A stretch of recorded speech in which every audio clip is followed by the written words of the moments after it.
Au 17 de la rue Sergent-Vignier, les murs peuvent parler.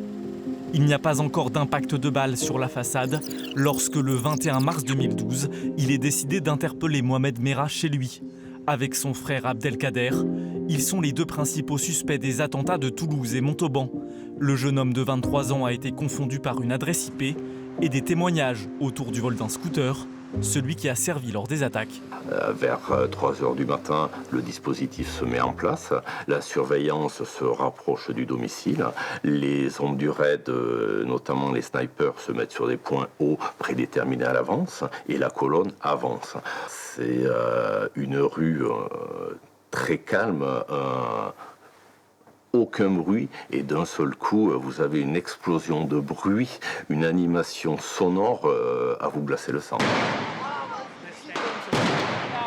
Avec des tirs de partout, avec M. Merah qui donne la charge au niveau armes face aux fonctionnaires du raid, le repli, l'évacuation de l'immeuble et la mise en place du dispositif avec un dispositif de sécurité pour éviter les badauds de venir et les journalistes de venir tenus à distance. Ce qui devait être une interpellation éclair va se transformer en siège de plus de 30 heures.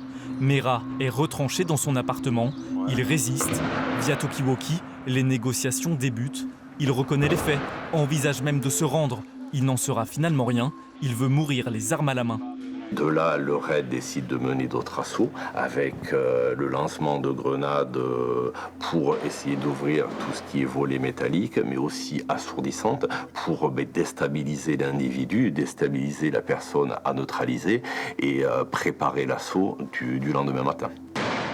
Vous avez de nouveau un vacarme de bruit de munitions, d'armes qui tirent, avec une personne qui ne veut pas se laisser faire. Et au moment où elle se dirige vers le balcon, là, comme vous avez pas mal de personnes avec un rideau de sécurité, le sniper prend la décision de neutraliser définitivement Mohamed Merah. Le 22 mars, vers 11h30, Merah est abattu. L'objectif fixé par le président de la République de le capturer vivant n'est pas atteint. Tout a été fait pour que le tueur soit livré à la justice. Mais il n'était pas concevable d'exposer des vies pour atteindre cet objectif. Christophe Miette est l'un des premiers à examiner le corps du terroriste. Lors des constatations sur le corps, la dépouille de Mohamed Merah, il a été retrouvé une clé USB qui contenait toutes ces revendications filmées à destination, j'allais dire, du grand public, Al Jazeera ou autre. Donc oui, j'ai visionné l'intégralité de ces atrocités. 11 jours de traque, 32 heures de siège, 7 victimes et autant de blessés. Ce mois de mars 2012 aura à jamais bouleversé des vies.